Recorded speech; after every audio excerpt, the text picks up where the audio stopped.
Blue carnations were placed under this mural outside the 49th Precinct on Eastchester Road that read police and community working together. All this during a candlelight vigil to honor the lives of 27-year-old NYPD Officer Wilbert Mora, promoted posthumously by New York City Police Commissioner Keechant Sewell to detective first grade, and 22-year-old Detective Jason Rivera, both from the 32nd Precinct in Harlem, who were gunned down on January 21st while responding to a domestic dispute. Every single one of us should think for a moment, what's a special good deed? What's something good I could do in honor of these officers, that their memory has an eternal, an everlasting meaning to all of one of us. While the precincts are miles apart from each other, their deaths hit close to home as many reflected on the costs both made. Officials say LaShawn McNeil of Paroli opened fire, ultimately killing both. McNeil also died after being shot by a third officer in the hallway outside the apartment. Just hours before this ceremony, Detective Mora was eulogized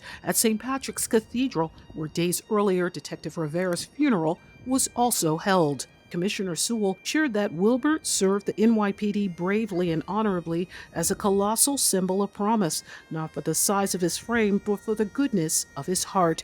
Both funerals were followed by a procession bringing Fifth Avenue to a standstill. Every morning, our kids get up to go and serve, to protect, and to respect. Also speaking, Irene Estrada, president of the 49th Precinct Clergy Council, who has two daughters on the force and is calling for tougher laws designed to protect them. If anything comes against them, and if anybody hurts them, and if anybody assaults them or murders them, that they will not get bail reform and a free card to get out again, but they will have to do time. Assalamu alaikum.